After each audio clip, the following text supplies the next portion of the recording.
What's going on, everybody? Welcome to Daddy's Game Time, your friendly show about gaming, movies, and pop culture. Today, we're going to be bringing you a Dreamcast retro gameplay. But before we get started on that, I just want to let you guys know we can be found on Facebook.com/Daddy'sGameTime, YouTube.com/Daddy'sGameTime, Twitter.com/Daddy'sGameTime, Instagram.com/Daddy'sGameTime, or individually, you can find Francisco at FC0Romero on Twitch, myself, Leo, on Planet Leo here on Twitch, and also Rick at keyword Rikudo Naso. So without further ado, let's get to it. All right, so you can see me here. I'm about to turn on my Sega Dreamcast. As you can see, my controller is making a loud beeping sound. That's just how mine works. Actually, it's not the controller. It's this memory card back here. I don't know why it beeps, but it does. And as you can see, that beautiful load screen from the Sega Dreamcast of years past. It's become somewhat of a legend.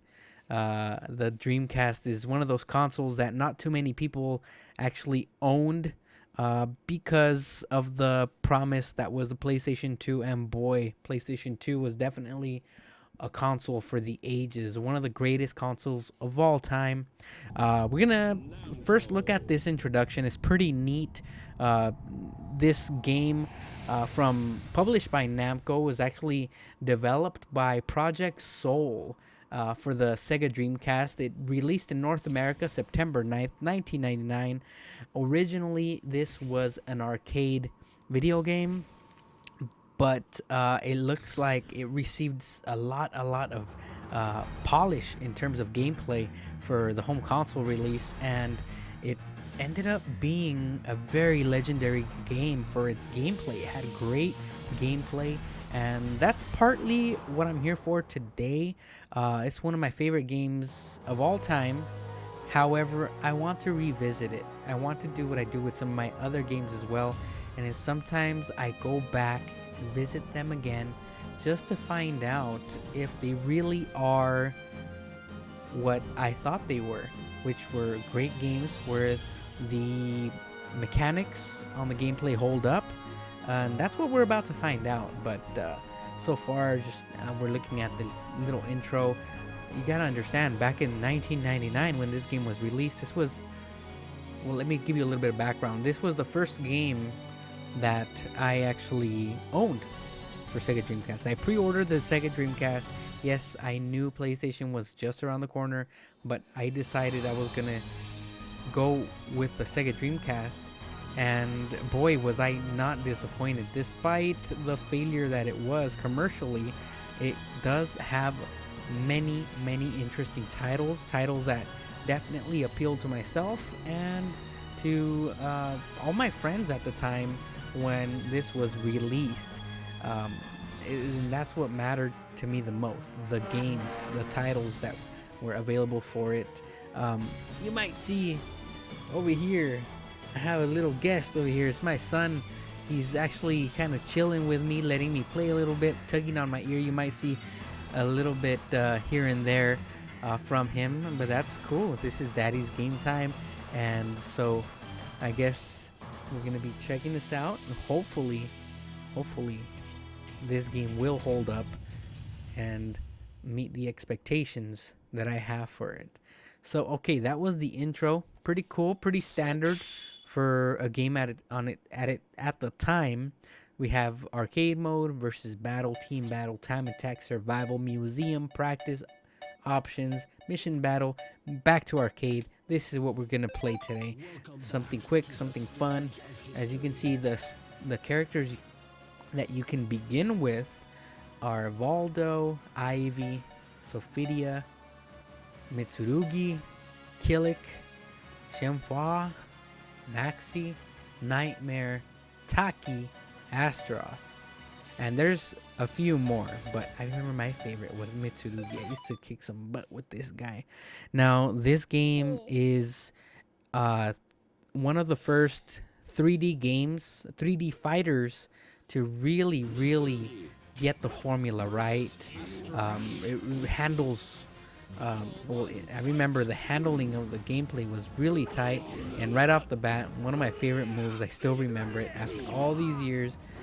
1999. It's the year right now. 2016. How many years is that? Do the math, people. So it's been 17 years since the release of this game. Um, I mean, I dispatched Astroth there pretty quickly, but so far the gameplay is very responsive, very tight. The movement is very quick. I really love when video games don't have too much of animation time, because then it feels almost like RPG-ish, where you give it a command and then you have to wait for the command to take effect. This is almost instant as you're playing here. What I can immediately tell you, as far as graphics wise, they're not holding up as well as I remember them. Oh, we have a little singer here. My son here is singing. The graphics are not as great as I remember them, but then again, we're talking about an era pre HD, and where they were still trying to figure out 3D fighters as well. So this is definitely a good one. Now, a lot of you will probably be telling me, well, what about Smash Brothers? What about Battle Arena Toshinden? Well, I hate to be a stickler, but I really don't consider those to be... Oh, both of us ran out the ring there. I really don't consider those to be great 3D fighters. They were good efforts. However, visually and in terms of gameplay, they did not really respond as quick and as tightly as I would have liked.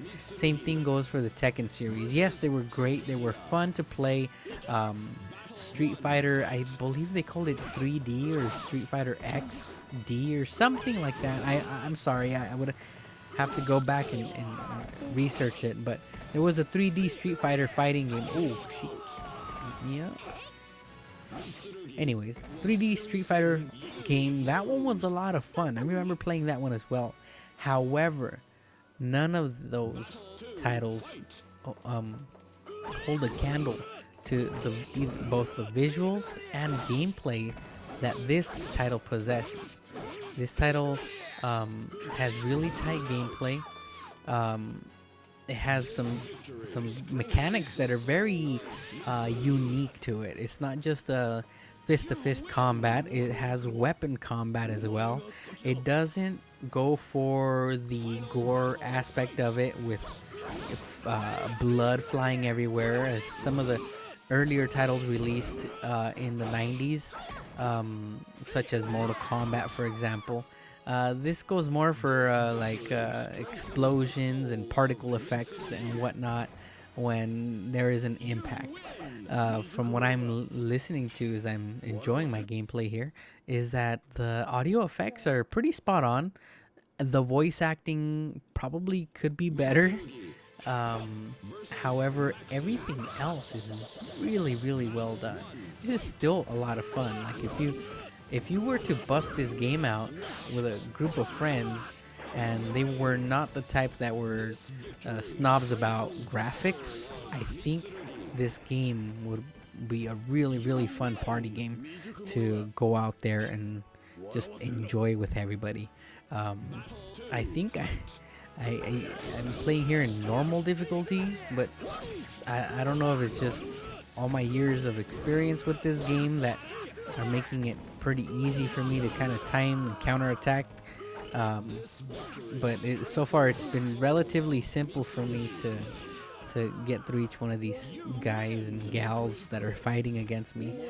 Look at the hair right there. Look at Mitsurugi's hair. That was something that wasn't very common back in those days. The Sega Dreamcast brought a new set of horsepower to some of these visuals that you're actually witnessing right now, and it was really cool, very unique. I remember Valdo was one of those characters where everybody kind of laughed at him. Oh, got him out of the ring, yes. Kind of laughed at him because of the particular types of clothes he's wearing. one thing that's not really holding up as well as I remember are the backgrounds. I remember the backgrounds looking a lot more, um, I guess you could say, like with more details. However, um, it's okay. um, it's this is one of those games. It was a launch game, so you can only imagine that they would have been able to. Hey man, don't hit me. So they would have been able to make better games, both visually and in terms of gameplay. Um, what what is it? You want my attention? Yeah, you got my attention. But I have to inform our Daddy's Game Time audience that um, this is a really good game. That they should be able to go out and I don't know what means necessary to go and actually check it out. Um, there's a lot of Dreamcast collectors out there, or retro game console collectors, I should say. This is definitely one of those they should go for. Whether you're a collector or not, try to figure out a way to get this game. This is a great game. Unfortunately, I can't comment too much on Soulcalibur 2, 3, 4, and 5. I really haven't played too much with those. I do remember playing a little bit. I think it was Soulcalibur 2 on the Nintendo GameCube. With that one had the special Link character included on it. Oh, got an easy victory again. So I got the special Link character and I played through that game. However, it did not seem to have the magic that this Soulcalibur did have. I remember spending many hours playing on the weekends with some of my buddies. We'd have, I guess you could call them video game get-togethers, video game retreats, where we just all hang out and play this game and challenge each other, go have some chips and soda, eat something, and then go back to battle again. And it was just a lot of fun. As you can see here, I'm kind of a dirty fighter. I keep using the same 2 or 3 moves over and over again. But believe me, there's lots and lots of moves to use per each character. But until the AI kind of makes me work for it a little bit better, I'm gonna keep using what's working. There are grabs, there are throws. As you can see there. Boom. Oh geez, she got me good. Oh, she got me. See what happens when I try to use different moves to show you guys? You get killed. I'm gonna go back to it. Get back to it here. So the voice acting, for the most part,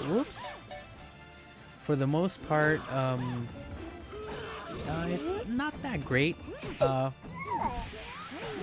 for the time, it was still pretty impressive to have all this CD quality audio, at least for me anyway, because I wasn't like most people where I went from PlayStation to Dreamcast. I went from owning a Nintendo 64, which many of you know did not have CD quality sound because of the cartridge-based video games. So this was my first CD-based console that I owned. Oh, look at this. It looks like we're already at the end. Is that what I'm looking at? Am I looking at the final boss? Inferno. Is that the final boss? I guess I'll have to find out. I remember there was a character who was one of my favorites, but you had to unlock him. He was like a Spaniard pirate, and his name was Cervantes. Cervantes was the bomb. He had double blades. He was all pirate-like, and it was really cool to fight him. So I don't know if this is just like a mini boss or the final boss. Maybe I have to unlock different. Oh, you know what? It's quite possible that it's because I'm playing in. Oh God. I'm playing here in arcade mode, so this is probably what people got to see at the arcades. I win. My name is Mitugui. Don't forget it. After countless battles, the demonic blade Soul Edge was in the Mitsurugi. Oh, come on. En route back to his homeland, pirates attacked him on the high seas. Mitsurugi was completely surrounded by the bloodthirsty pirates. He smiled without fear as he looked down the barrels of their guns and murmured. Okay, well, I hope you guys enjoyed this gameplay. Remember to visit us at daddysgametime.com and check us out. Till next time, enjoy your games. Love your families.